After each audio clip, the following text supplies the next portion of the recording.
Au moment où ma sœur Émilie a déballé mon cadeau à sa fête d'anniversaire pour ses 35 ans, son visage s'est tordu en ce ricanement familier que je ne connaissais que trop bien.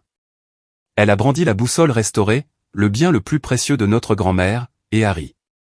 Camelot, un déchet sans valeur, a-t-elle annoncé à tous ses riches amis, avant de la jeter dans la poubelle à côté d'elle.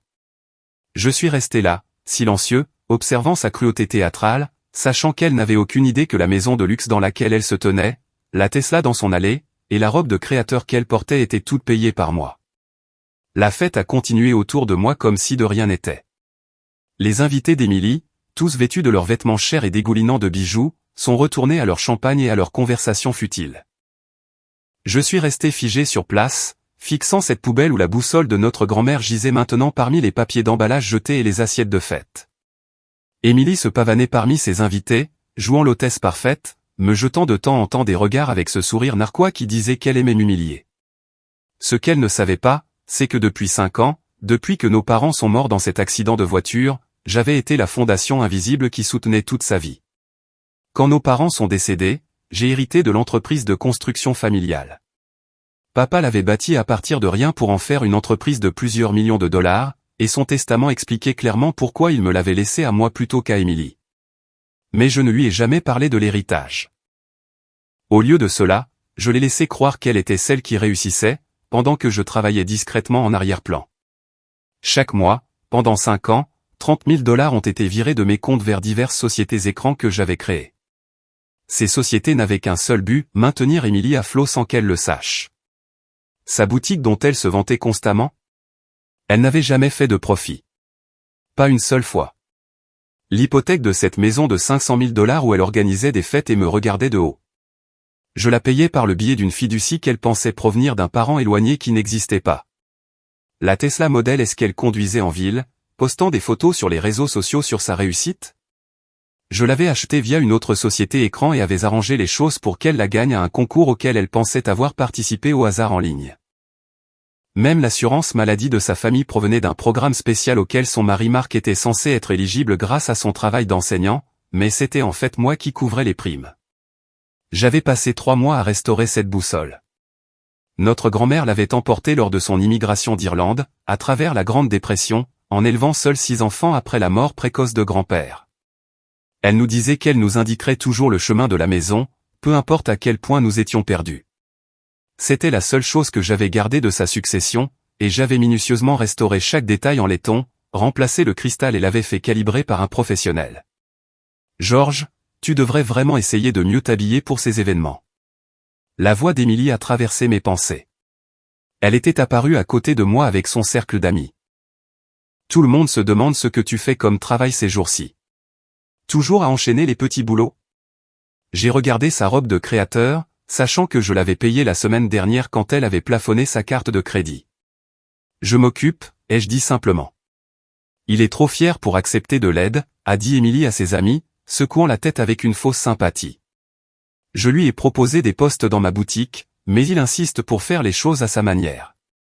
Certaines personnes ne peuvent tout simplement pas être aidées. Son amie Jennifer, portant des diamants que j'ai reconnus d'une alerte d'achat sur la carte de crédit que je remboursais secrètement chaque mois, m'a regardé avec pitié.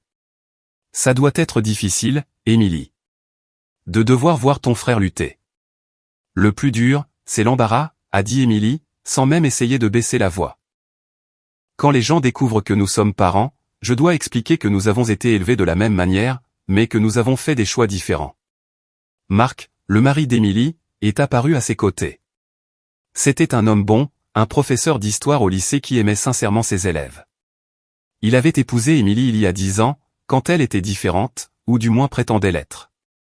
Émilie, ça suffit, a-t-il dit doucement. Je suis juste honnête, a répondu Émilie en balayant ses cheveux. Georges sait que je l'aime malgré ses échecs. Marc a croisé mon regard et a articulé « Désolé », avant d'entraîner Émilie pour saluer d'autres invités. Il le faisait plus souvent ces derniers temps, s'excusant pour sa femme avec des regards et des gestes, comme s'il savait que quelque chose n'allait pas du tout, mais ne pouvait pas tout à fait l'identifier. Je me suis dirigé vers la poubelle, prévoyant de récupérer la boussole quand personne ne regarderait. Mais l'ami d'Émilie, Robert, se tenait juste à côté, parlant fort de son nouveau yacht. J'ai décidé d'attendre plus tard. La fête a continué pendant encore 2 heures. J'ai siroté une seule bière et j'ai regardé Émilie parcourir la pièce, acceptant des cadeaux qui ne signifieraient jamais autant pour elle que cette boussole aurait dû. Elle a parlé de ses projets d'expansion pour la boutique, de la maison de vacances qu'elle envisageait en Floride, de l'école privée où elle inscrirait ses enfants l'année prochaine. Chaque projet, chaque vantardise, chaque moment d'exhibition était construit sur mon argent, mes sacrifices, mon silence. Vers 22 heures ce soir-là, alors que les invités commençaient à partir, j'ai entendu Émilie dans la cuisine au téléphone. Elle parlait de ce ton feutré et urgent qu'elle utilisait quand elle se croyait maligne. « Oui, monsieur Peterson. Je veux avancer avec la paperasse, disait-elle. Ma grand-mère avait certainement plus d'actifs que ce qui a été divulgué. Je sais que George les cache. Il a toujours été son préféré, lui rendant toujours visite à la maison de retraite. Elle doit lui avoir donné accès à des comptes que nous ne connaissons pas, mon sang s'est glacé.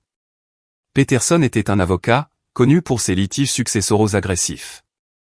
J'ai la preuve qu'il l'a manipulé dans ces dernières années, a poursuivi Émilie. Toutes ses visites quand elle avait la démence. Il a dû lui faire signer des choses. Je veux ce qui me revient de droit, et je me fiche de ce qu'il faudra pour l'obtenir. Elle a fait une pause, écoutant la réponse. Oui, déposer les papiers préliminaires. Je veux le prendre au dépourvu. Il est trop stupide pour voir ça venir de toute façon. Je me suis reculé de l'embrasure de la cuisine, mon esprit s'emballant. Non seulement elle vivait de mon argent tout en m'humiliant publiquement, mais maintenant elle prévoyait de me poursuivre en justice pour des actifs qui n'existaient pas, prétendant que j'avais manipulé notre grand-mère, la même grand-mère dont elle venait de jeter la boussole à la poubelle. J'ai sorti mon téléphone et j'ai envoyé un seul message texte à Sarah, ma directrice financière.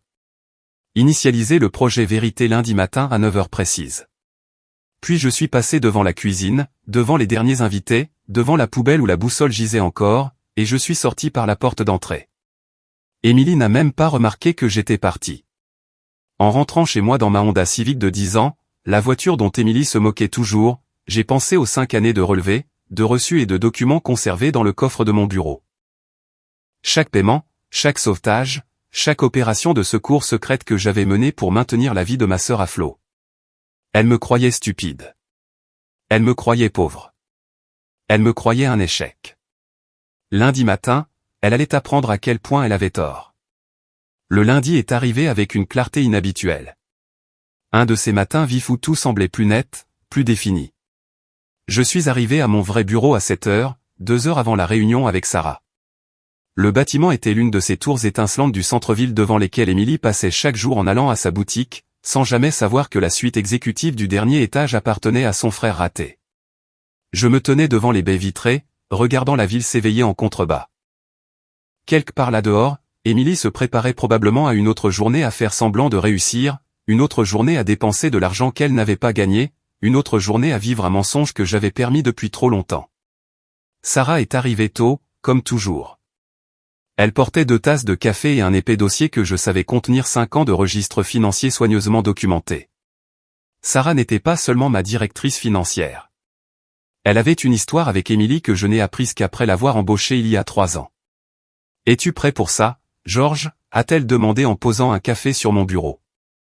J'aurais dû le faire il y a des années, ai-je répondu en prenant une gorgée du café noir parfaitement préparé. Tu honorais les vœux de tes parents. Ils t'ont demandé de prendre soin d'elle. Prendre soin de quelqu'un ne signifie pas cautionner sa cruauté, ai-je dit en me détournant de la fenêtre. Elle a franchi une ligne samedi soir. Sarah a ouvert le dossier, étalant des documents sur la table de conférence. Passons en revue ce à quoi nous avons affaire. La boutique d'Émilie perd actuellement $30 000 par mois. Elle dit à tout le monde que c'est un succès massif, prétendant même qu'elle prévoit de franchiser, mais elle n'a pas fait un seul mois rentable en 4 ans. Comment est-ce possible, ai-je demandé, bien que je connaisse la réponse. Elle refuse d'écouter les conseils. Elle surstocke les stocks en fonction de ses goûts personnels plutôt que de la recherche de marché, et traite si mal ses employés que le taux de roulement est constant. La seule raison pour laquelle elle a encore du personnel, c'est parce que nous complétons secrètement leur salaire pour compenser son comportement. Sarah a sorti un autre document. La Tesla qu'elle conduit est enregistrée au nom de notre société écran, Infinity Holdings. Elle l'utilise comme garantie pour des prêts personnels, ce qui est une fraude puisqu'elle n'en est pas propriétaire. 3 banques différentes ont des privilèges sur un véhicule qu'elle n'a aucun droit légal de mettre en gage. Et la maison? C'est là que ça devient intéressant, a dit Sarah, un léger sourire traversant son visage. La maison est la propriété du George Malisté Family Trust, qui paie directement l'hypothèque, les impôts et l'assurance. Émilie et Marc pensent qu'ils en sont les propriétaires purs et simples parce que nous traitons tout par le biais d'un cabinet d'avocats qui leur envoie de fausses déclarations montrant qu'ils ont des capitaux propres. En réalité, ce sont essentiellement des locataires qui ne paient pas de loyer. Je me suis assis en face d'elle, le poids de ce qui allait se passer pesant sur mes épaules. Et les dons au centre communautaire? L'expression de Sarah s'est assombrie. Elle s'en attribue le mérite depuis 3 ans. Les plaques, les cérémonies, les articles de presse sur sa générosité, tout cela pendant que les chèques provenaient de ton compte personnel. Mais voici quelque chose que tu ne savais pas. Elle a approché ces mêmes organisations pour leur demander des pots de vin, prétendant qu'elle devait récupérer les frais administratifs de ses dons. Elle demande des pots de vin pour des dons de charité qu'elle n'a même pas fait. 20% généralement. La plupart des organisations ont refusé, mais 2 lui ont effectivement payé, pensant qu'elle remboursait des dépenses légitimes. La porte s'est ouverte et mon équipe juridique est entrée. 2 associés principaux de l'un des cabinets les plus prestigieux de la ville, Richard Blackstone et Amanda Torres, s'occupaient des affaires de mon entreprise depuis des années, mais ceci était personnel. George, a dit Richard en me serrant la main. Nous avons tout examiné. Vous avez le droit légal absolu de récupérer tous les actifs immédiatement. La structure de la fiducie que Sarah a établie est en béton. Et la poursuite qu'elle prépare, ai-je demandé. Amanda a souri. Nous avons reçu les papiers préliminaires ce matin. Elle prétend que vous avez manipulé votre grand-mère pour cacher des actifs. C'est complètement sans fondement, surtout si l'on considère que la succession de votre grand-mère a été entièrement homologuée et clôturée il y a 3 ans avec la pleine connaissance et la signature d'Émilie sur tous les documents. Mais voici la partie intéressante, a ajouté Richard en sortant sa tablette. Nous avons demandé à notre enquêteur de faire des recherches. Émilie dit aux gens depuis des années qu'elle a refusé son héritage pour construire quelque chose par elle-même. Nous avons 17 témoins qui témoigneront qu'elle a affirmé à plusieurs reprises avoir refusé l'argent de la famille par principe. Sarah a ri, court et amère. Bien sûr qu'elle l'a fait. Le récit de la réussite autodidacte sonne mieux que d'admettre qu'elle a été déshéritée pour avoir volé. J'ai levé les yeux brusquement. Vous saviez ça? Sarah a croisé mon regard. George, j'étais sa colocataire à l'université. Tu te souviens? Je l'ai vu prendre de l'argent du fonds d'urgence de tes parents quand ils sont venus nous rendre visite. Je l'ai vu simuler des urgences pour leur soutirer de l'argent. J'étais là quand elle a volé mon plan d'affaires pour une boutique et l'a présenté à des investisseurs comme sa propre idée. Pourquoi penses-tu que son magasin perd de l'argent? Elle a volé le concept mais n'avait aucune idée de comment l'exécuter. Tu ne m'as jamais dit que c'était ce qui s'était passé entre vous deux. Tu ne l'as jamais demandé, et je me suis dit que tu avais assez de problèmes. Mais quand tu m'as embauché et que j'ai vu ce que tu faisais pour elle, la maintenir à flot pendant qu'elle te détruisait publiquement, j'ai commencé à tout documenter. Je savais que ce jour arriverait. Elle a sorti son téléphone et m'a montré une vidéo. C'était de la fête de samedi, filmée par l'un des membres du personnel de restauration. La vidéo montrait clairement Émilie jetant la boussole à la poubelle, ses paroles cruelles audibles par-dessus le bruit de la fête. Mais plus important encore, elle a capturé la conversation qui a suivi, où elle m'a traité d'échec, d'embarras, et a dit qu'elle souhaitait pouvoir me renier. L'entreprise de restauration utilise des caméras corporelles à des fins de responsabilité, a expliqué Sarah. Le propriétaire est un de nos clients. Il a été heureux de partager les images quand je lui ai expliqué la situation. Richard s'est raclé la gorge. Alors, comment voulez-vous procéder? Nous pouvons le faire progressivement ou tout d'un coup. Tout d'un coup, ai-je dit sans hésitation. Comme arracher un pansement. Très bien, a dit Amanda en sortant une pile de documents. Signez-les et d'ici la fin de la journée, tous les actifs reviendront sous votre contrôle direct. La maison, la voiture, le financement de l'entreprise, tout s'arrête immédiatement. J'ai signé chaque document avec soin, mes mains stables malgré l'ampleur de ce que je faisais. À chaque signature, je démantelais la fausse vie que ma sœur avait construite sur mes fondations. Il y a encore une chose, a dit doucement Sarah. Marc t'a envoyé des SMS. Elle m'a tendu mon téléphone personnel, que j'avais ignoré toute la matinée. Il y avait 7 messages de mon beau-frère. Georges, je suis désolé pour samedi soir. Émilie a dépassé les bornes. Les enfants ont tout vu. Ils n'arrêtent pas de demander pourquoi maman a jeté le cadeau d'oncle Georges. J'ai trouvé la boussole dans la poubelle. Je l'ai. Il faut qu'on parle. Il y a des choses que tu ne sais pas. Les enfants demandent de tes nouvelles depuis des mois. Émilie leur dit que tu es trop occupé pour eux. S'il te plaît, Georges. Je pense que mon mariage s'effondre et je ne sais pas quoi faire. J'ai regardé les messages, ressentant un mélange de colère et de sympathie. Marc était un homme bon, piégé dans une situation qu'il ne comprenait pas entièrement. Réponds-lui, a conseillé Sarah. Il pourrait être ton allié dans cette affaire. J'ai tapé en retour. Retrouve-moi pour le déjeuner aujourd'hui, 13 h au Murphy's Dolly. Viens seul. Sa réponse a été immédiate. J'y serai. La matinée s'est poursuivie avec une rafale d'activités. Des avis juridiques ont été préparés, des comptes ont été gelés et des paiements automatiques ont été annulés. À midi, le château de cartes soigneusement construit d'Émilie commencerait à s'effondrer. Georges, a dit Sarah alors que les avocats se préparaient à partir. Elle va venir ici quand elle le découvrira. Es-tu prêt pour ça? Elle ne sait même pas où se trouve mon bureau, ai-je répondu. Elle le saura d'ici la fin de la journée. Les nouvelles vont vite dans cette ville, surtout les mauvaises. J'ai hoché la tête, regardant de nouveau la ville en contrebas.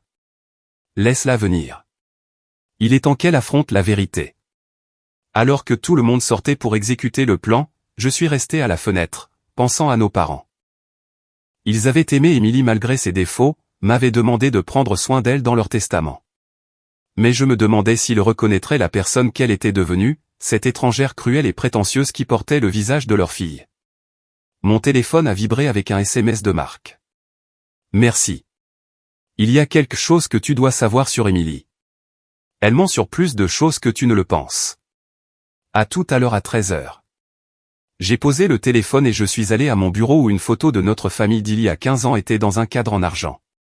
Nous avions l'air heureux alors, avant que l'argent, la mort et les mensonges ne nous déchirent. Émilie souriait sincèrement sur cette photo, son bras autour de mes épaules, me regardant avec une réelle affection. Je me demandais si cette personne existait encore quelque part en elle, ou si elle avait été complètement consumée par la cupidité et l'orgueil. Dans 3 heures, je le saurais.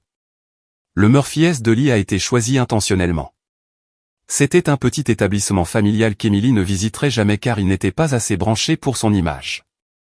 Marc est arrivé 10 minutes en avance, l'air hagard et portant un petit sac. Il s'est glissé dans la banquette en face de moi et a immédiatement sorti la boussole, la posant doucement sur la table entre nous.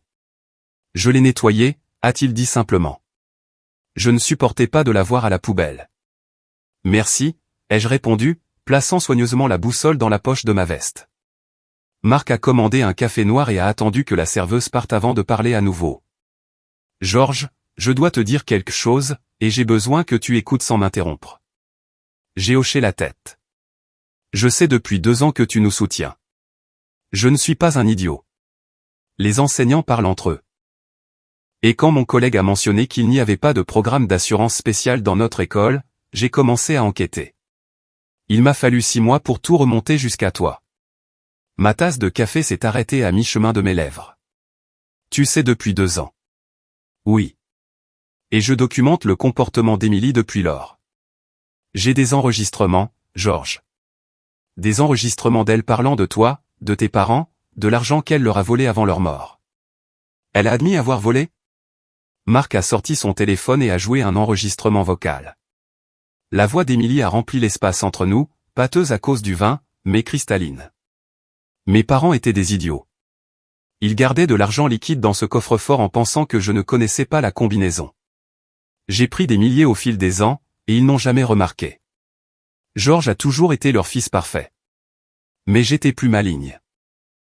J'ai eu ce dont j'avais besoin. C'était quand? Il y a 3 mois. Elle était ivre en célébrant une soi-disant grosse vente à la boutique. Mais Georges, ce n'est pas le pire. Les mains de Marc tremblaient alors qu'il passait à un autre enregistrement. Écoute ça. La voix d'Émilie à nouveau. Cette fois, parlant à quelqu'un au téléphone. Les enfants n'ont pas besoin de voir leur oncle. Je leur ai dit qu'il est pratiquement sans abri. Probablement drogué. Mieux vaut qu'il ne s'attache pas à un perdant. De plus, j'ai mis son nom sur les cadeaux que je leur achète. Il pense qu'il envoie des cadeaux à chaque anniversaire et à Noël. J'encaisse les chèques qu'il envoie pour leur fonds d'études et je les utilise pour la boutique. Il ne le saura jamais. J'ai senti ma mâchoire se serrer. Elle vole tes enfants. 20 000 $ par enfant sur 5 ans. Les chèques que tu as envoyés pour leurs études ont disparu.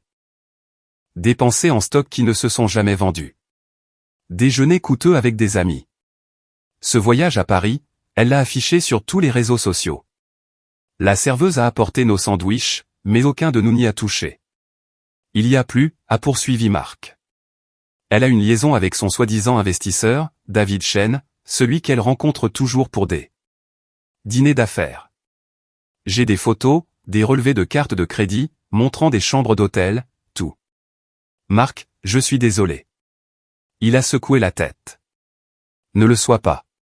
J'ai cessé d'aimer Émilie il y a 3 ans, quand j'ai vu qui elle était vraiment. Je suis resté pour les enfants, mais maintenant je réalise que je ne faisais que la conforter, comme tout le monde. Quand je l'ai vue jeter cette boussole, la boussole de ta grand-mère, à la poubelle et la traiter de sans valeur, quelque chose en moi s'est brisé. Cette boussole a survécu à la traversée de l'Atlantique, à la Grande Dépression, à une guerre mondiale, et ma femme l'a jetée comme un déchet parce qu'elle n'avait pas d'étiquette de créateur. Qu'est-ce que tu vas faire? Je prends les enfants et je pars. J'ai déjà consulté un avocat. Avec les preuves que j'ai, la garde ne sera pas un problème. Mais Georges, il y a autre chose que tu dois savoir. Émilie rencontre des investisseurs ce soir à la Bernardine. Elle leur présente une expansion majeure, prétendant avoir obtenu un financement d'un bienfaiteur mystérieux. Elle prévoit d'utiliser ton argent pour attirer de vrais investisseurs. J'ai sorti mon téléphone et j'ai appelé Sarah. Changement de plan. On va à la Bernardine ce soir. Le restaurant français? Émilie y a une réservation à 20h avec le Brennan Investment Group. Je sais. Assure-toi qu'on ait une table visible. Georges, a dit Sarah lentement. C'est une démonstration de force. Très publique. Il le faut. Elle a vécu ses mensonges en public. Elle peut affronter la vérité de la même manière. Ce soir-là, je suis arrivé à la Bernardine à 19h45, portant mon meilleur costume, celui que je portais pour les réunions du conseil d'administration avec des clients internationaux. Sarah était déjà là, assise à une table qui nous donnait une vue parfaite sur la banquette d'angle d'Émilie. Richard et Amanda étaient au bar, ressemblant à n'importe quel autre couple riche sorti pour prendre un verre. Émilie est entrée à 20h précises, portant une robe que j'ai reconnue d'un récent relevé de carte de crédit. 4 000 $ de tissu de créateur enroulé autour d'une femme qui n'avait aucune idée que son monde était sur le point de s'effondrer. Elle était suivie de 3 hommes en costume cher. Les frères Brennan, qui dirigeaient l'une des sociétés d'investissement les plus prospères de la ville. J'ai attendu qu'ils soient assis, que le vin soit versé, qu'Émilie ait commencé sa présentation. Elle avait une tablette, montrant des graphiques et des projections, sa voix portant à travers le restaurant alors qu'elle peignait une image de succès entièrement fictive. Comme vous pouvez le voir, disait Émilie, notre croissance a été exponentielle.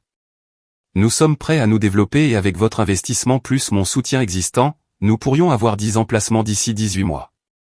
C'est là que je me suis levé et que je me suis approché de leur table. Bonsoir, messieurs, ai-je dit en m'adressant directement aux frères Brennan. Tom, James, Michael, ravi de vous revoir. Le visage de Tom Brennan s'est illuminé de reconnaissance. Georges, quelle surprise. Messieurs, voici Georges Malisté. Son entreprise a construit notre siège social. Livré en dessous du budget et en avance sur le calendrier. Le visage d'Émilie est devenu blanc, puis rouge. Vous vous connaissez?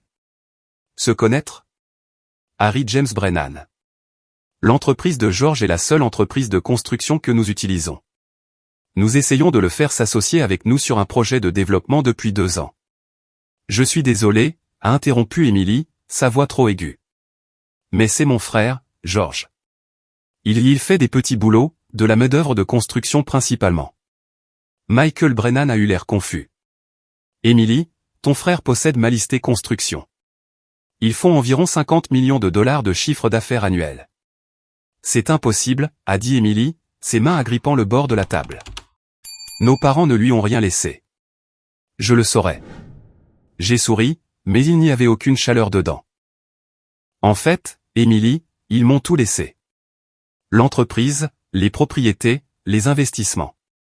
Tu le saurais si tu n'avais pas quitté la lecture du testament en trombe après avoir appris qu'ils t'avaient déshérité pour les avoir volés. Comment oses-tu mentir devant mes investisseurs? La voix d'Émilie montait, attirant l'attention des autres tables. Sarah est apparue à côté de moi, tenant un dossier. Mademoiselle Malistet, ce ne sont pas vos investisseurs. En fait, vous n'avez aucun investisseur. Le bienfaiteur mystérieux que vous revendiquez, c'est votre frère. Chaque dollar que votre boutique a jamais reçu est venu de lui. Émilie a ri, mais ça sonnait forcé. C'est ridicule. J'ai bâti mon entreprise à partir de rien. Richard s'est avancé depuis le bar. Je suis Richard Blackstone. Mademoiselle Malistet, je représente votre frère. À partir de midi aujourd'hui, tout financement de votre boutique a été résilié. Le bâtiment que vous occupez appartient à Malistet Construction, et vous êtes expulsé pour non-paiement de loyer. C'est une blague, a dit Émilie. Mais sa voix tremblait maintenant. Une sale blague. J'ai sorti mon téléphone et j'ai montré au frère Brennan un document. Voici 5 ans de registre financier montrant chaque paiement que j'ai fait pour maintenir son entreprise à flot. 30 000 $ par mois de pertes couvertes par mes comptes personnels. Tom Brennan s'est levé lentement, son visage froid. Émilie, vous nous avez dit que vous étiez une histoire de réussite autodidacte. Vous avez dit que vous aviez refusé l'argent de la famille pour construire quelque chose par vous-même. Je l'ai fait. Je le suis. Amanda a rejoint notre cercle grandissant. Mademoiselle Malistet, vous êtes également poursuivie pour fraude. Vous avez utilisé un véhicule que vous ne possédez pas comme garantie pour des prêts personnels. La Tesla que vous avez conduite jusqu'ici ce soir? Elle est en train d'être saisie au moment où nous parlons. À travers les fenêtres du restaurant, nous pouvions tous voir une dépanneuse reculer jusqu'à la Tesla d'Émilie. Elle a couru à la fenêtre, pressant ses mains contre la vitre comme une enfant devant une confiserie. Vous ne pouvez pas faire ça, a-t-elle chuchoté. Pas ici. Pas devant tout le monde. De la même manière que tu as jeté la boussole de grand-mère devant tout le monde, ai-je demandé doucement. De la même manière que tu m'as humilié à chaque occasion pendant 5 ans. Les frères Brennan rassemblaient leurs affaires, le dégoût clair sur leur visage. Nous n'investissons pas dans les menteurs, a dit simplement Tom. George, nous t'appellerons la semaine prochaine pour ce projet de développement. Alors qu'il partait, Émilie s'est tournée vers moi, ses cheveux soigneusement coiffés commençant à tomber, son maquillage coulant alors que des larmes se formaient. Tu m'as ruiné. Non, ai-je dit en sortant la boussole de ma poche et en la brandissant. Tu t'es ruinée toute seule. Cette boussole que tu as qualifiée de Camelot sans valeur, elle vaut plus que tout ce que tu pensais posséder, car elle représente la vérité, la direction et la famille. 3 choses que tu as jetées bien avant de jeter ça.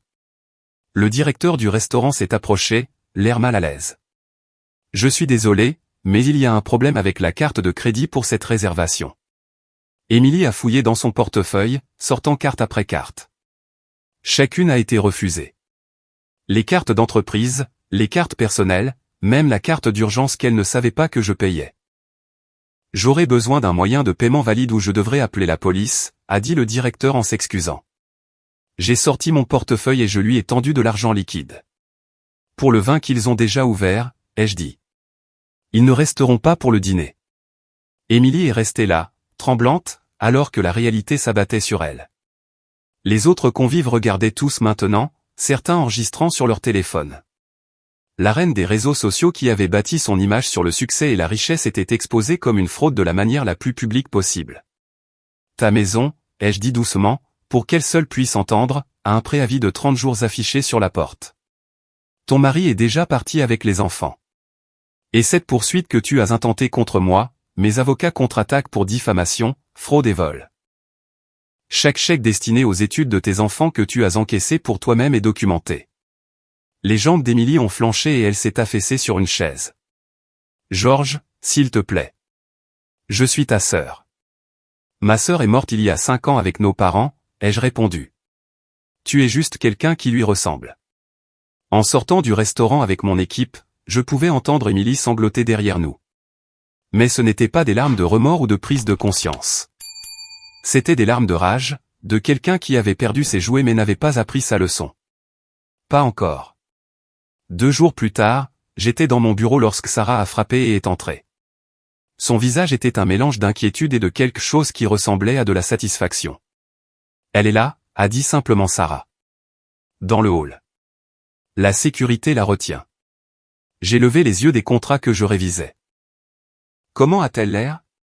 Comme quelqu'un qui n'a pas dormi depuis 48 heures.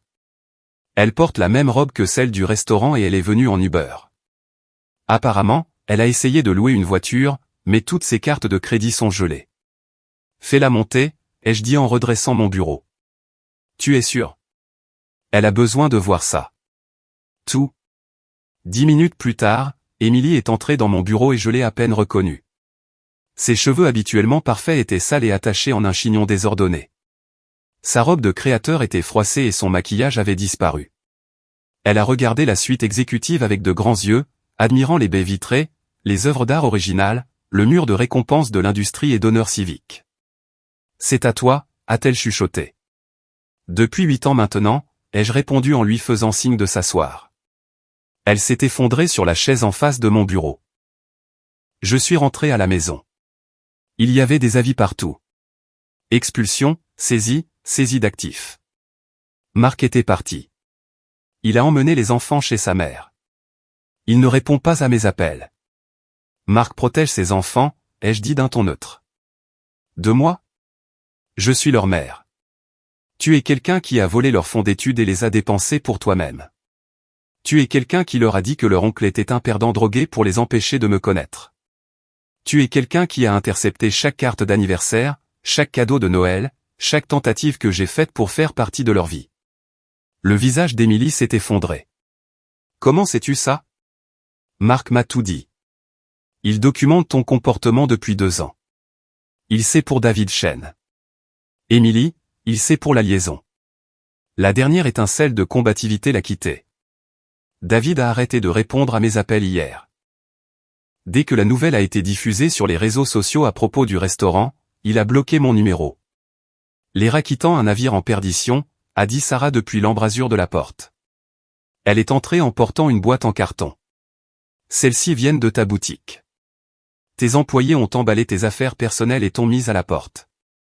Ils ont aussi commencé une discussion de groupe pour partager des histoires sur la façon dont tu les as traitées. Voudrais-tu en entendre quelques-unes? Émilie a secoué la tête, mais Sarah a continué quand même. Jessica, la fille que tu as licenciée pour être arrivée 2 minutes en retard alors qu'elle s'occupait de la chimiothérapie de sa mère. Elle dit que tu as ri quand elle a pleuré. Michael, à qui tu as refusé un congé pour les funérailles de son père? Il dit que tu lui as dit que les morts ne se soucient pas de la présence. Dois-je continuer? Arrête, a chuchoté Émilie. Pourquoi, ai-je demandé. Tu n'as jamais arrêté. Pendant 5 ans, tu n'as jamais arrêté de m'humilier, de me rabaisser, de m'utiliser tout en détruisant simultanément ma réputation. Pourquoi devrions-nous arrêter maintenant? Émilie m'a regardé. Et pour la première fois depuis des années, j'ai vu quelque chose de sincère dans ses yeux. La peur. Je n'ai plus rien, a-t-elle dit. La boutique est fermée. La maison a disparu. Ma voiture, mes vêtements, même mes bijoux ont apparemment été achetés avec ton argent, alors ils sont saisis. Marc a les enfants et ne me laisse pas les voir. Mes amis ne répondent pas à mes appels. Je loge dans un motel qui facture alors parce que c'est tout ce que je pouvais me permettre avec l'argent liquide dans mon portefeuille. J'ai ouvert le tiroir de mon bureau et j'ai sorti un épais dossier. Sais-tu ce que c'est? Elle a secoué la tête. C'est chaque carte d'anniversaire, chaque cadeau de Noël, chaque lettre que j'ai essayé d'envoyer à tes enfants au cours des 5 dernières années. Toutes retournées à l'expéditeur avec adresse inconnue écrit de ta main. 60 000 $ en chèque pour leurs fonds d'études, tous encaissés par toi, endossés avec ta signature. J'ai étalé les preuves sur le bureau comme un croupier montrant des cartes. Voici le reçu du vélo que j'ai acheté à James pour son 10e anniversaire. Tu l'as retourné pour en avoir et tu t'es acheté un sac à main. Voici le coffret d'art que j'ai envoyé à Lisa pour Noël. Tu l'as vendu sur eBay pour de l'argent liquide. Émilie a fixé les papiers, ses mains tremblantes. Mais le pire, ai-je continué en sortant un petit album photo, c'est ça. Chaque pièce de théâtre de l'école, chaque match de football, chaque récital auquel tu m'as dit que je n'étais pas le bienvenu. Marc m'a envoyé des photos de tous. Regarde. J'ai ouvert l'album montrant photo après photo de mon neveu et de ma nièce grandissant sans moi. Tu vois celle-là? James remportant le concours de sciences avec un projet sur l'ingénierie de la construction. Il voulait que je sois là. Il a demandé oncle George, et tu lui as dit que j'étais trop occupé à être pauvre pour me soucier de lui. Je les protégeais, a dit faiblement Émilie. De quoi? D'un oncle qui les aime? De fonds d'études? De cadeaux d'anniversaire? Ou de la vérité que leur mère est une voleuse et une menteuse? Sarah s'est avancée avec sa tablette. Tes réseaux sociaux sont en pleine crise, au fait. Cette vidéo du restaurant est devenue virale. Une femme riche démasquée comme une fraude sonne bien. 3 millions de vues et ce n'est pas fini. Émilie a attrapé la tablette, faisant défiler les commentaires avec une horreur croissante. Son image soigneusement construite. 5 ans de publication sur le succès, la richesse et la supériorité étaient en train d'être détruites par des étrangers qui avaient vu son humiliation. Il me traite d'escroc, a-t-elle chuchoté. Parce que tu en es une, ai-je dit simplement. Tu m'as escroqué pendant 5 ans. Tu as escroqué ton mari, tes enfants, tes amis, tous ceux qui ont cru à tes mensonges. J'ai besoin d'aide, a dit soudain Émilie, me regardant avec des yeux désespérés. S'il te plaît, George. J'ai besoin d'argent pour me remettre sur pied. Juste un prêt. Je te rembourserai. J'ai ri, mais il n'y avait aucun humour dedans. Tu veux que je te donne plus d'argent après tout? Je suis ta sœur. Non, ai-je dit en me levant et en marchant vers la fenêtre. Ma sœur était quelqu'un qui partageait des jouets avec moi quand nous étions enfants. Ma sœur était quelqu'un qui m'aidait avec mes devoirs et m'apprenait à faire du vélo. Cette personne a disparu il y a longtemps, remplacée par quelqu'un que je ne reconnais pas, alors tu vas juste me laisser devenir sans abri. Je me suis retourné vers elle. Je vais te donner exactement ce que tu m'as donné. Rien d'autre que du jugement et des critiques. Comment te sens-tu, Émilie? Comment te sens-tu d'être l'embarras de la famille? Elle s'est levée, chancelant légèrement. Je vais te poursuivre en justice pour ça.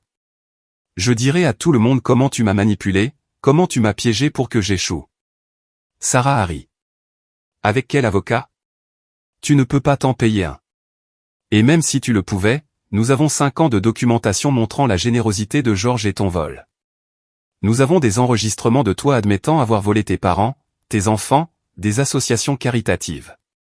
Tu fais face à des accusations criminelles, pas à un procès civil. Des accusations criminelles. La voix d'Émilie s'est brisée. Fraude, détournement de fonds, vol d'identité pour commencer, a poursuivi Sarah. Le procureur est très intéressé par le système de pot de vin que tu dirigeais. Émilie nous a regardés, la prise de conscience se faisant enfin. Vous avez planifié ça. Non, ai-je dit. Je me suis protégé. Chaque paiement, chaque transaction, chaque acte généreux a été documenté parce que je savais qu'un jour tu essaierais de me détruire complètement. Je ne savais juste pas que ça impliquerait la boussole de notre grand-mère. J'ai sorti la boussole et je l'ai posée sur le bureau entre nous. Cette boussole a guidé notre grand-mère à travers les moments les plus difficiles de sa vie. Elle croyait qu'elle indiquerait toujours le chemin de la maison, de la famille, de la vérité. Tu l'as jetée à la poubelle parce qu'elle n'était pas assez chère. Pas assez tape à accent grave l'œil. Pas assez bien pour ton image.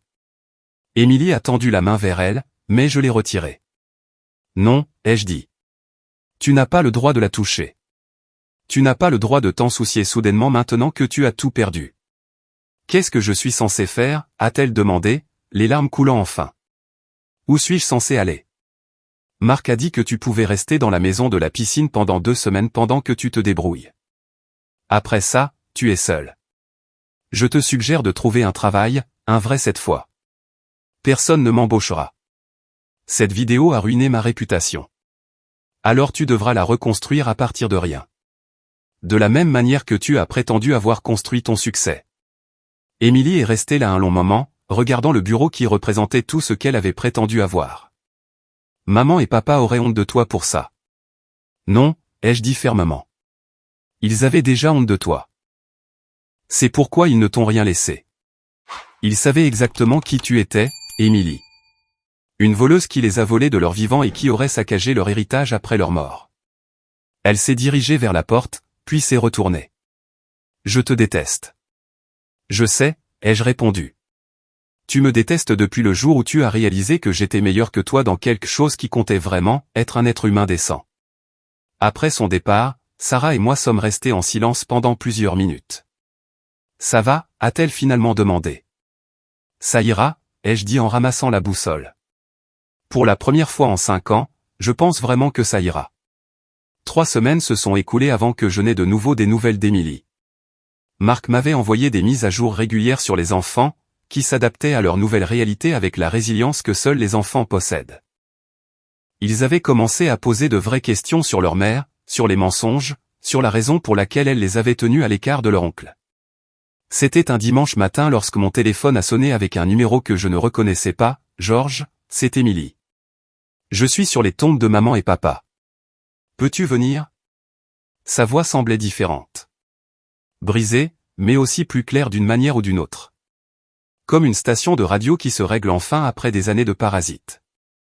Je l'ai trouvée assise par terre entre les pierres tombales de nos parents, vêtue d'un jean et d'un simple pull que je ne reconnaissais pas. Ses cheveux étaient attachés en une simple queue de cheval, et son visage était sans maquillage. Elle avait l'air plus jeune, presque comme la sœur que je me souvenais du lycée. Marc m'a acheté ses vêtements chez Target, a-t-elle dit sans lever les yeux. 70$ pour tout. Avant, je dépensais ça pour un seul déjeuner. Je me suis assis en face d'elle, notant les fleurs fraîches sur les 2 tombes. Les œillets, les préférés de mère, pas les roses chères qu'Émilie apportait habituellement pour les photos. Je suis venu ici tous les jours, a-t-elle poursuivi, en essayant de comprendre comment je suis devenu cette personne horrible et vide qui a jeté tout ce qui était réel pour des choses qui n'avaient pas d'importance. Et qu'as-tu compris? Elle m'a enfin regardé et ses yeux étaient clairs pour la première fois depuis des années, pas vitreux de vin ou brillants d'un enthousiasme artificiel. J'étais jalouse, a-t-elle dit simplement. Dès ta naissance, tout le monde t'a aimé si facilement. Maman, papa, grand-mère, les professeurs, les amis. Tu n'avais pas à essayer. Tu étais juste toi-même, et c'était suffisant. Mais moi, je devais jouer un rôle. Je devais être plus jolie, plus drôle, plus réussie, plus tout, juste pour obtenir la moitié de l'attention que tu avais en existant. Émilie, ce n'est pas, s'il te plaît, laisse-moi finir, a-t-elle interrompu. Je dois dire ça. Tout. J'ai hoché la tête. Quand maman et papa sont morts et que j'ai découvert qu'ils t'avaient tout laissé, ça a confirmé ma pire peur. Que j'étais indigne d'être aimé. Que même nos parents me voyaient comme indigne.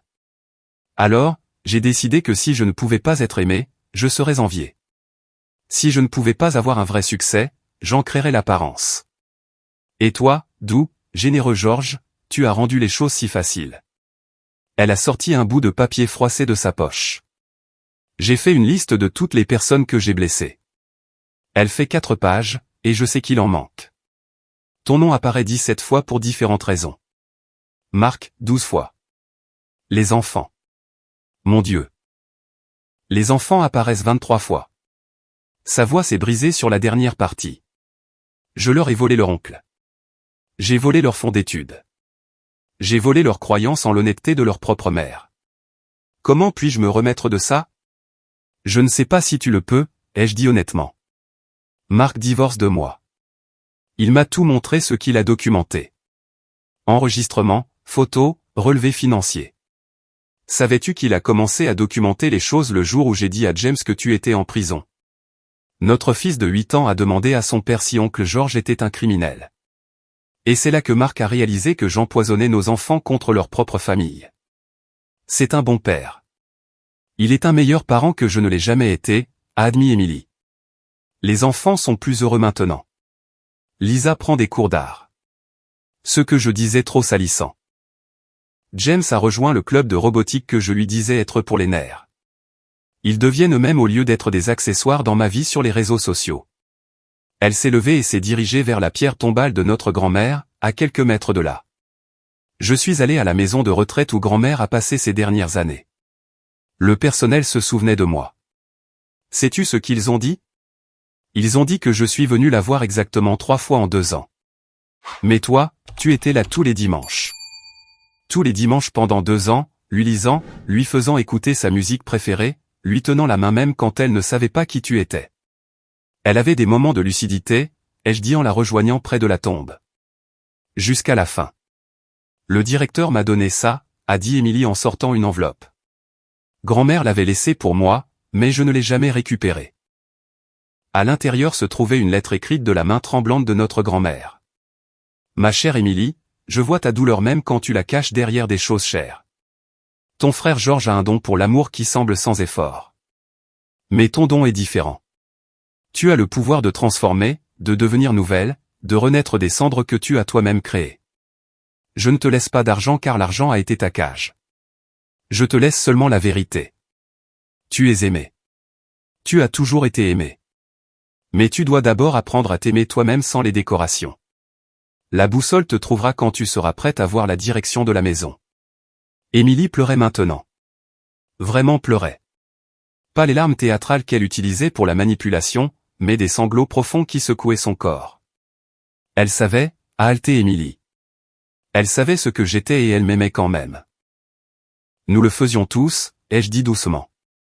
Nous t'aimions tous quand même. C'est pourquoi ça a fait si mal.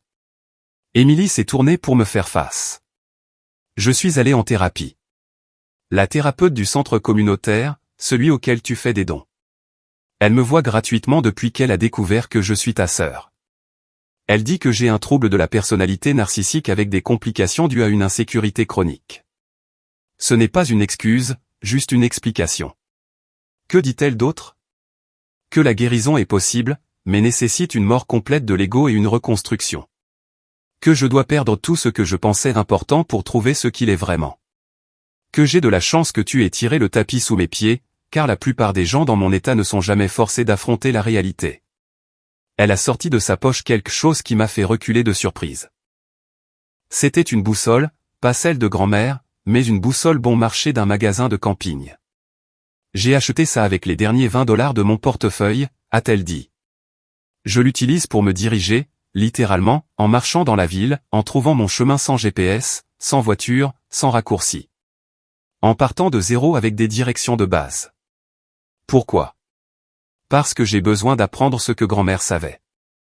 Que le vrai nord n'est pas une question de richesse ou d'image ou d'être meilleur que les autres. C'est de trouver son chemin de retour vers qui on est vraiment. Nous sommes restés en silence un moment avant qu'Émilie ne parle à nouveau.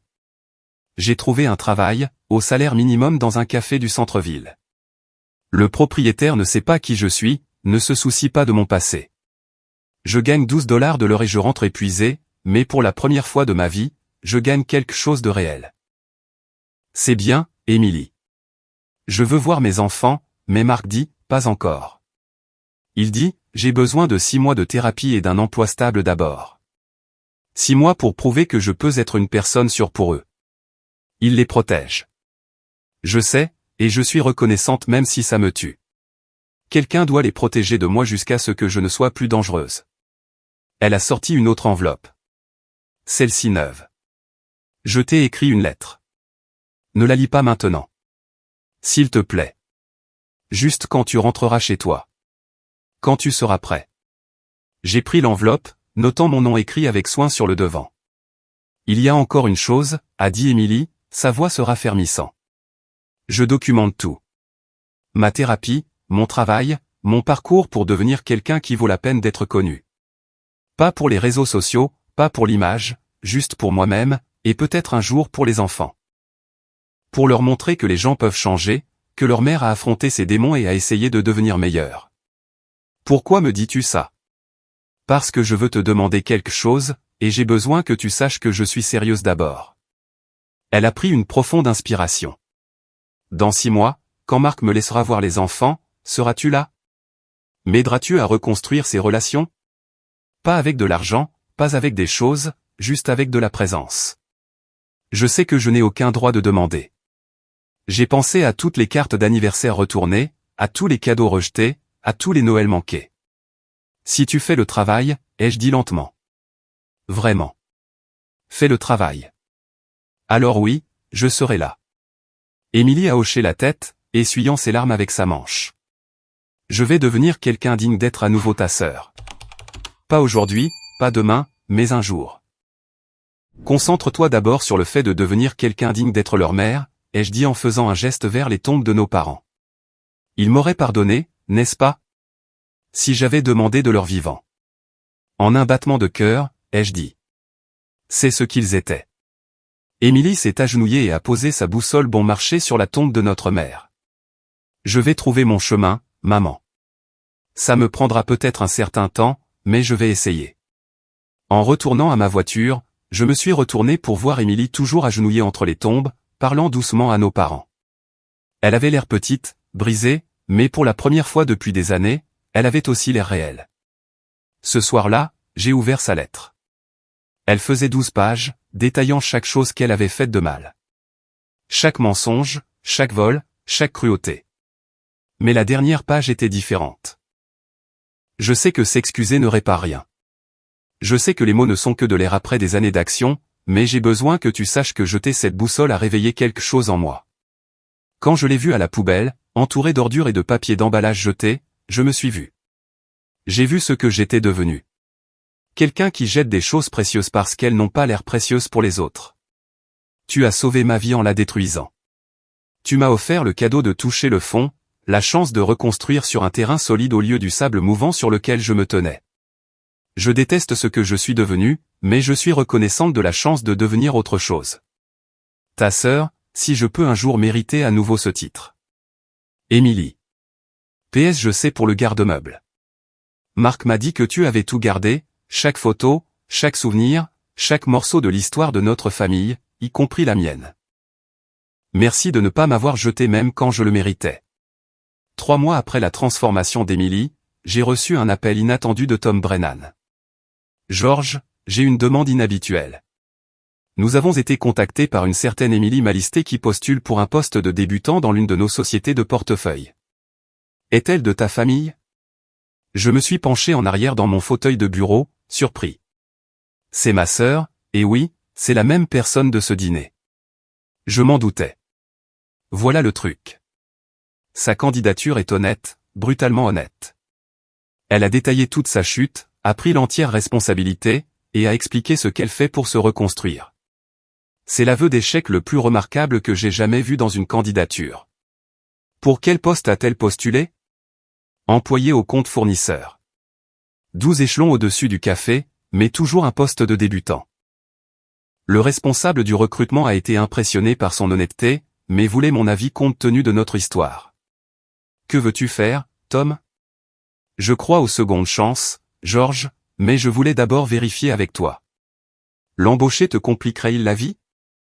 J'ai pensé à Émilie sur les tombes de nos parents, aux séances de thérapie que Marc avait confirmé qu'elle n'avait pas manqué, à l'emploi stable qu'elle avait maintenu au café malgré les clients qui la reconnaissaient parfois de la vidéo virale.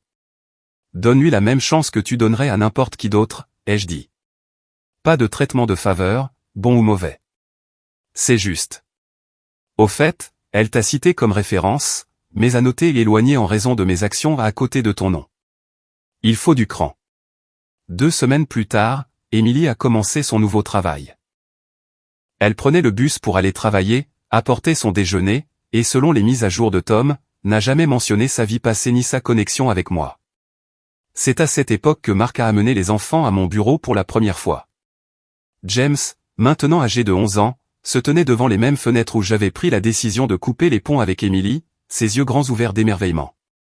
Maman a dit que tu possédais une entreprise, mais je pensais qu'elle mentait encore. Ta mère essaie très fort de ne plus mentir, ai-je dit prudemment. Lisa, 9 ans et perspicace au-delà de son âge, a étudié les photos de famille sur mon bureau. C'est maman quand elle était jeune? C'est nous tous à Noël il y a environ 15 ans. Elle a l'air heureuse, a dit Lisa. Vraiment heureuse, pas faussement heureuse comme sur ses photos Instagram. Elle était différente à l'époque. Papa dit que les gens peuvent redevenir comme avant s'ils essaient très fort, a dit James en se détournant de la fenêtre. Penses-tu que maman le peut? Je pense que ta mère essaie plus fort qu'elle n'a jamais essayé pour quoi que ce soit, ai-je répondu. Marc était resté silencieux près de la porte, laissant les enfants explorer. Il voulait voir où travaille oncle George. Ils font un projet d'arbre généalogique pour l'école et soudain, ils ont un oncle à inclure. On peut venir te voir parfois, a demandé Lisa. Papa dit que tu nous envoyais des cadeaux et des cartes, mais que maman les renvoyait. J'aimerais te connaître pour de vrai. J'aimerais ça aussi. Au cours des 3 mois suivants, j'ai vu les enfants régulièrement. Parfois, Marc les amenait à mon bureau après l'école. D'autres fois, nous nous retrouvions au parc ou allions au musée. Ils avaient soif de liens familiaux, de l'oncle qui leur avait été refusé. Émilie était au courant de ces rencontres. Marc lui a tout dit, lui montrant des photos des enfants avec moi. Elle ne s'est jamais plainte, ne s'est jamais imposée, n'a jamais demandé de traitement de faveur. Elle regagnait sa place minute par minute, heure par heure, jour par jour. Le cap des 6 mois est arrivé un jeudi pluvieux. La réunion d'évaluation de la garde a eu lieu au bureau de l'avocat de Marc. Je suis venu en soutien à Marc, mais aussi en tant que superviseur désigné par le tribunal pour la première visite d'Émilie avec ses enfants. Émilie était déjà là quand nous sommes arrivés, assise dans la salle d'attente, vêtue d'un simple pantalon noir et d'une chemise blanche boutonnée. Pas d'étiquette de créateur, pas de bijoux, à l'exception d'un petit collier en argent avec les initiales de ses enfants. « Merci d'être venu, Georges », a-t-elle dit doucement. L'évaluatrice, une femme sévère nommée docteur Patricia avait interrogé toutes les personnes impliquées. Marc, les enfants, Émilie, son thérapeute, son employeur, même son directeur de café. Madame Malistet, a commencé le docteur Hay, j'ai examiné une documentation approfondie de votre comportement passé et de vos efforts de réhabilitation actuels. Votre thérapeute signale une présence constante et des progrès sincères. Votre employeur loue votre éthique de travail et votre humilité. Votre ex-mari confirme que vous n'avez violé aucune limite ni tenté de manipulation. Émilie était assise droite, les mains jointes, ne disant rien. Cependant, a poursuivi le docteur Hay, vos enfants ont exprimé à la fois le désir de vous voir et la peur d'être à nouveau blessés. James a spécifiquement demandé, et je cite, « Comment savons-nous qu'elle ne nous jettera pas comme elle a jeté le cadeau d'oncle George ?» Émilie a tressailli mais est restée silencieuse. Par conséquent, je recommande des visites supervisées, 2 heures tous les dimanches avec Monsieur Georges Malistet comme superviseur pour le premier mois, puis une transition vers un superviseur professionnel si les progrès sont satisfaisants. J'accepte, a dit immédiatement Émilie. Quoi qu'il en coûte. Cette première visite du dimanche a eu lieu dans un lieu neutre, une salle de jeu d'un centre communautaire. Je suis arrivé tôt pour trouver Émilie déjà là, en train de mettre en place des jeux de société et du matériel d'art qu'elle avait acheté avec son propre argent gagné. J'ai fait des recherches sur ce qui les intéresse maintenant, a-t-elle dit nerveusement. James aime la robotique et Lisa s'intéresse à l'aquarelle. Je ne sais pas s'ils aiment toujours ces choses, mais je voulais être préparé. Quand Marc est arrivé avec les enfants, ils sont restés en retrait au début, s'accrochant à leur père. Émilie ne les a pas pressés, ne les a pas submergés d'émotions. Elle s'est simplement assise par terre et a commencé à construire quelque chose avec le kit de robotique. Je ne comprends pas vraiment ça, a-t-elle dit à la pièce en général. Les instructions sont assez compliquées. Les instincts d'ingénieur de James ont vaincu son hésitation. Tu tiens cette pièce à l'envers, a-t-il dit en s'approchant. Ah bon? Peux-tu me montrer? En 10 minutes, James était assis à côté d'elle, expliquant les rapports de démultiplication, tandis qu'Émilie écoutait avec un intérêt sincère. Lisa était plus prudente, mais quand Émilie a sorti des aquarelles de qualité professionnelle, pas les bons marchés pour enfants, son cœur d'artiste a un peu fondu. Où les as-tu eus? A demandé Lisa. J'ai économisé, a dit simplement Émilie. Ma collègue est une artiste, et elle m'a dit lesquels étaient les meilleurs. Je voulais te procurer du matériel approprié. Pendant 2 heures, j'ai regardé Émilie être présente avec ses enfants d'une manière qu'elle n'avait jamais été auparavant. Pas de téléphone, pas de photos pour les réseaux sociaux, pas de spectacle pour un public, juste une mère réapprenant ses enfants et des enfants réapprenant prudemment leur mère. À la fin de la visite, James a rapidement serré Émilie dans ses bras avant de courir vers Marc. Lisa a fait un petit signe de la main. Émilie n'a pas insisté. Merci, m'a-t-elle dit après leur départ. D'avoir supervisé, de ne pas avoir rendu les choses plus difficiles qu'elles ne devaient l'être. Tu t'en es bien sorti, ai-je admis. J'ai eu peur à chaque seconde, a-t-elle avoué. Peur qu'il me rejette. Peur de dire la mauvaise chose. Peur de retomber dans mes vieux schémas. Mais tu ne l'as pas fait. Non, je ne l'ai pas fait. Le docteur Martinez, ma thérapeute, dit « La peur est une bonne chose. Elle me garde humble, me garde consciente des dommages que je peux causer si je ne suis pas prudente. » Au cours du mois suivant, j'ai supervisé 3 autres visites. Chacune s'est déroulée un peu plus facilement. Les enfants se sont un peu plus détendus et Émilie s'est montrée constante dans son changement. La percée est venue lors de la 4e visite. Lisa avait peint un tableau de leur famille et elle y avait inclus Émilie, debout à côté mais légèrement à l'écart du reste d'entre eux. « Pourquoi suis-je là-bas » a demandé doucement Émilie. « Parce que tu retrouves ton chemin » a dit simplement Lisa. « Tu n'es pas encore tout à fait à la maison, mais tu marches vers nous. » Les yeux d'Émilie se sont remplis de larmes, mais elle n'en a pas fait une affaire personnelle. « C'est exactement ça, ma chérie. Je marche vers vous, et je continuerai de marcher aussi longtemps qu'il le faudra. » Après cette visite, Émilie a demandé à me parler en privé. « Je veux te montrer quelque chose » a-t-elle dit en sortant son téléphone. Elle a ouvert son application bancaire, montrant un compte d'épargne avec 2000 $. « Ce n'est pas beaucoup, a-t-elle dit, mais c'est à moi. Gagnez honnêtement. J'économise pour te rembourser. Pas pour tout. Ça prendrait toute une vie, mais pour les fonds d'études des enfants que j'ai volés. 20 000 chacun. À ce rythme, ça me prendra des années. Mais je vais le faire. Émilie, tu n'as pas à le faire. Si, je le dois, a-t-elle interrompu. Pas pour toi, pour moi, pour eux. J'ai besoin de faire de vraies réparations, pas seulement de m'excuser. Chaque dépôt sur ce compte est un choix d'être meilleur que j'étais. Et ta vie? Ton appartement? Tu as besoin d'argent pour les choses de base. J'ai assez. Je vis dans un studio qui coûte 600 $ par mois. Je prends le bus. Je fais mes courses dans des friperies. Je prépare mes repas le dimanche. Je vis comme une personne normale. Et honnêtement, c'est la chose la plus libératrice que j'ai jamais ressentie. Elle a sorti la boussole bon marché qu'elle avait achetée, maintenant usée par le transport quotidien.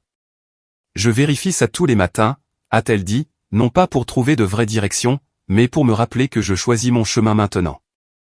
Personne d'autre ne le paie, ne le permet, ou ne le force.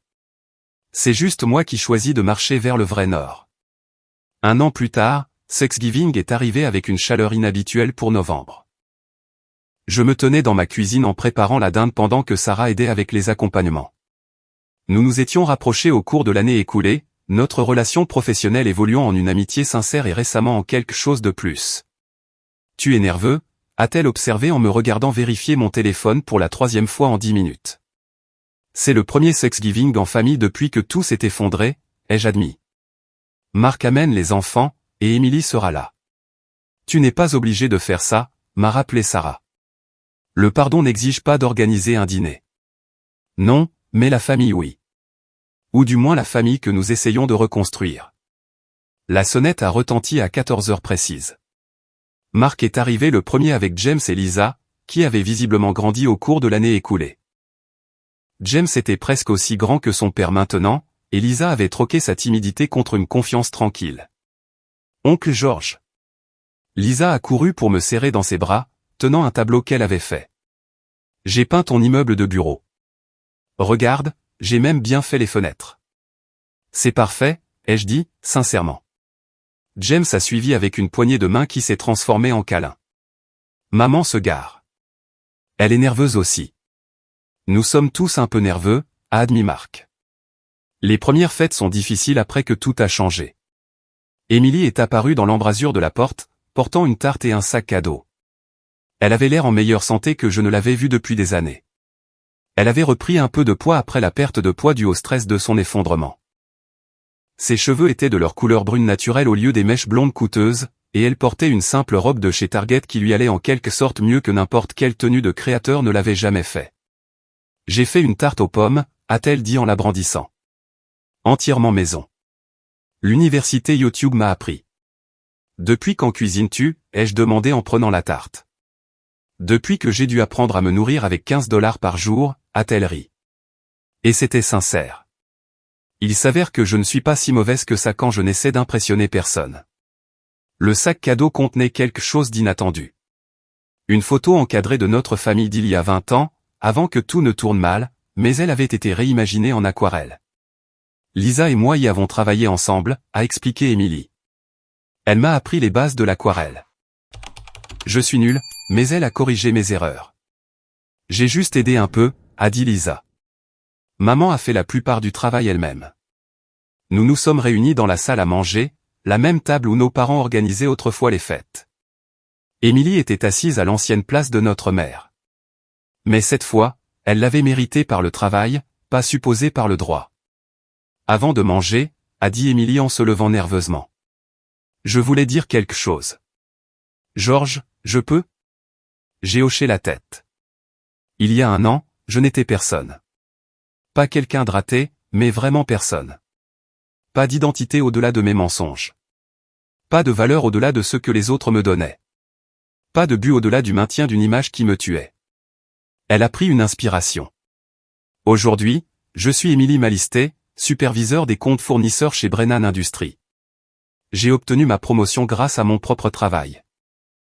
Je suis Émilie Malistet, mère en rétablissement qui a ses enfants un week-end sur 2 et les mercredis soirs. Je suis Émilie Malistet, sobre depuis 12 mois de la dépendance de devoir être supérieure aux autres. Elle a sorti une enveloppe et me l'a tendue. C'est un chèque de $2000. C'est le premier paiement pour les 40 000 que j'ai volés des fonds d'études de mes enfants. À mon rythme d'épargne actuel, j'aurais tout remboursé en 8 ans, mais Tom Brennan dit que si je continue à m'améliorer au travail, je pourrais devenir superviseur principal l'année prochaine, ce qui m'aiderait à le rembourser plus rapidement. Émilie, ai-je commencé, mais elle a levé la main. S'il te plaît, laisse-moi finir. Marc, tu m'as donné une seconde chance alors que personne d'autre ne l'aurait fait. Tu m'as laissé revenir dans la vie de nos enfants alors que tu avais tout à fait le droit de me tenir à l'écart pour toujours. Les enfants, vous m'avez pardonné alors que je ne l'avais pas encore mérité. Vous m'apprenez chaque jour ce qu'est l'amour inconditionnel. Elle s'est tournée vers Sarah. Je te dois aussi des excuses. J'ai volé ton idée d'entreprise à l'université, et quand elle a échoué, j'ai blâmé tout le monde sauf moi-même. Cette boutique n'était jamais à moi de la diriger. C'était la tienne, et je suis désolé de te l'avoir enlevée. Sarah a hoché la tête, son expression s'adoucissant. J'apprécie ça, Émilie. Vraiment. Finalement, Émilie s'est retournée vers moi. Georges, tu as sauvé ma vie en la laissant s'effondrer. Tu m'as assez aimé pour arrêter de me conforter. Tu m'as montré que toucher le fond a un sous-sol, mais aussi qu'il y a une échelle si l'on est prêt à la gravir un barreau à la fois. Elle a sorti la boussole, celle de notre grand-mère, que je lui avais rendue 6 mois plus tôt lorsqu'elle avait obtenu sa première vraie promotion. Cette boussole ne pointe pas vers le nord, a-t-elle dit, faisant rire tout le monde. Je l'ai fait vérifier. Elle est décalée d'environ 15 degrés. Mes grands-mères ne se souciaient pas du nord magnétique. Elles se souciaient du vrai nord, la boussole interne qui pointe vers l'amour, la famille et la vérité. Pour la première fois de ma vie, la mienne fonctionne. Nous avons dîné comme une vraie famille. Pas de téléphone à table, pas de photos pour les réseaux sociaux, pas de spectacle pour un public invisible, juste des conversations, des rires et des silences confortables occasionnels. James a parlé de son équipe de robotique qui se qualifiait pour les finales de l'État. Lisa a montré à tout le monde son portfolio pour le programme des jeunes artistes auquel elle avait été acceptée. Marc a partagé des histoires de sa classe, et Sarah a raconté des histoires embarrassantes sur mes premières erreurs commerciales qui ont fait rire tout le monde. Émilie a également contribué, non pas avec des vantardises ou de fausses réalisations, mais avec un humour sincère sur son parcours. La semaine dernière, une femme m'a reconnu à l'épicerie de cette vidéo virale, a-t-elle dit. Elle a commencé à enregistrer, attendant que je fasse quelque chose d'horrible, alors j'ai juste souri et dit, oui, je suis la femme qui a tout perdu et qui le méritait, mais je me reconstruis et j'espère que vous n'aurez jamais à apprendre les leçons que j'ai apprises. Elle a arrêté d'enregistrer et m'a réellement serré dans ses bras. Que as-tu fait? A demandé Lisa. Je l'ai serré dans mes bras en retour et j'ai pleuré dans l'allée des céréales, a ri Émilie. Le gérant a dû nous apporter des mouchoirs. Après le dîner, pendant que les enfants aidaient Marc à faire la vaisselle, Émilie et moi nous tenions sur la terrasse arrière, regardant la cour où nous avions joué enfant. J'ai quelque chose à te dire, a-t-elle dit. Le docteur Martinez me réfère à un spécialiste. Elle pense que je pourrais être prête à aider d'autres personnes qui traversent ce que j'ai traversé. Pas en tant que thérapeute, mais en tant que conseillère père. Quelqu'un qui a été dans le gouffre et a trouvé un moyen de s'en sortir. C'est incroyable, Émilie. C'est terrifiant. Et si je ne suis pas prête? Et si je blesse quelqu'un en essayant de l'aider? Le fait que tu te poses cette question signifie que tu es prête, ai-je dit. L'ancienne Émilie ne se demandait jamais si elle pouvait blesser les gens. L'ancienne Émilie blessait les gens et appelait ça de l'amour, a-t-elle dit doucement. Nous sommes restés dans un silence confortable jusqu'à ce qu'elle parle à nouveau. J'écris un livre, pas pour publication, juste pour les enfants. La véritable histoire de la chute et de la guérison de leur mère. Le docteur Martinez pense que ça pourrait les aider à comprendre quand ils seront plus âgés que les problèmes de santé mentale sont réels, mais pas des excuses. Comment s'appelle-t-il? Points cardinaux. Retrouver son chemin après avoir tout perdu. Kitsch, non. Honnête, ai-je corrigé. Les enfants ont fait irruption sur la terrasse, suivis de Marc et Sarah portant le dessert. La tarte aux pommes maison d'Émilie était étonnamment bonne, et elle a rayonné quand tout le monde a demandé une deuxième part. Alors que la soirée se terminait, Émilie m'a pris à part une dernière fois. Je veux te montrer quelque chose, a-t-elle dit en sortant son téléphone. Elle a ouvert un document intitulé « Liste de réparation ». Il y a 147 personnes sur cette liste, a-t-elle dit. Tous ceux que j'ai blessés, à qui j'ai menti, que j'ai volé ou utilisé. J'ai fait des réparations directes à 38 d'entre eux jusqu'à présent. Certains ne veulent pas entendre parler de moi, et je respecte ça. D'autres, comme Madame Chen du pressing, sur qui j'ai crié sans raison, ont été si gentils que ça m'a brisé le cœur. Elle a dit qu'elle avait prié pour moi. Tu fais vraiment le travail, ai-je dit, impressionné. Chaque jour. Certains jours, j'ai envie d'arrêter, de retomber dans des schémas faciles. Mais alors je regarde ça.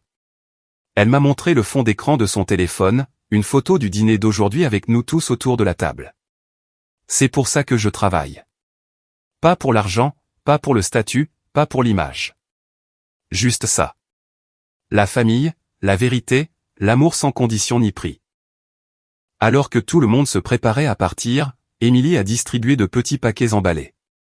J'ai fait ça dans mon groupe d'art-thérapie, a-t-elle dit presque timidement. À l'intérieur se trouvaient de petits pendentifs de boussole faits à la main, sculptés dans du bois et peints à l'aquarelle. Ils ne fonctionnent pas vraiment comme des boussoles, a-t-elle expliqué. Mais ce sont des rappels que nous avons tous une boussole interne, et parfois nous avons besoin d'aide pour trouver dans quelle direction elle pointe. James a immédiatement mis le sien, le déclarant « cool ». Lisa a dit qu'elle l'ajouterait à son sac de matériel d'art pour l'inspiration. Marc a empoché le sien avec un doux sourire, et Sarah a surpris tout le monde en mettant le sien immédiatement. « Merci pour ça, Émilie », a dit Sarah. « Pour tout ça. » Alors qu'Émilie se dirigeait vers sa voiture, une Honda Civic d'occasion qu'elle avait achetée avec son propre argent, elle s'est retournée pour regarder la maison. « La même chose l'année prochaine ?» a-t-elle demandé avec espoir. « La même chose l'année prochaine », ai-je confirmé. Plus tard dans la soirée, après que tout le monde soit rentré et que Sarah m'aidait à nettoyer, elle a dit quelque chose qui m'est resté. « Tu sais quel est le vrai miracle ?» a-t-elle dit. Ce n'est pas qu'Émilie ait changé. Les gens peuvent changer quand ils touchent le fond. Le vrai miracle, c'est que vous avez tous changé aussi. Marc est devenu plus fort. Les enfants sont devenus plus résilients. Et tu es devenu quelqu'un qui peut fixer des limites tout en aimant. C'est ça, la vraie histoire. Elle avait raison. La transformation d'Émilie était remarquable, mais elle nous avait tous transformés. Nous étions une famille différente maintenant. Pas parfaite, pas sans cicatrices, mais honnête. Nous avions appris que l'amour sans vérité est de la manipulation, mais que la vérité sans amour est de la cruauté. Nous avions trouvé l'équilibre. Ce soir-là, je me suis assis dans mon bureau, regardant la boussole de notre grand-mère qui avait commencé tout ce voyage. J'ai pensé à Émilie la jetant, à la douleur qui a suivi, au long chemin de rédemption que nous avions tous parcouru. Puis j'ai ouvert le tiroir de mon bureau et j'ai sorti un nouveau journal, écrivant sur la première page, « Parfois, le plus grand cadeau n'est pas ce que l'on donne à quelqu'un, mais ce que l'on arrête de lui donner. Parfois, l'amour consiste à laisser quelqu'un tomber. Parfois, la famille signifie recommencer à zéro. Et parfois, une boussole cassée qui ne pointe pas vers le nord peut quand même vous guider à la maison. » J'ai fermé le journal et j'ai pris mon téléphone, voyant un SMS d'Émilie. « Merci de ne pas m'avoir abandonné, même quand tu as cessé de me conforter. Je t'aime, mon frère. J'ai répondu par SMS, je t'aime aussi, ma sœur. À dimanche pour le café. Parce que c'est ce que nous faisions maintenant. Chaque dimanche, nous nous retrouvions au café où elle avait commencé son retour. Pas d'ordre du jour, pas de spectacle, juste un frère et une sœur apprenant à être à nouveau une famille, une tasse à la fois. La boussole était posée sur mon bureau, décalée de 15 degrés par rapport au nord magnétique, mais pointant exactement là où elle devait, vers le pardon, la croissance, la véritable signification de la famille. Le lendemain matin, je me suis réveillé en trouvant un email de Tom Brennan. George, ta sœur vient de soumettre une proposition commerciale pour une nouvelle initiative dans notre entreprise. C'est un programme d'éducation financière pour les personnes en rétablissement de faillite ou de crise financière. C'est brillant.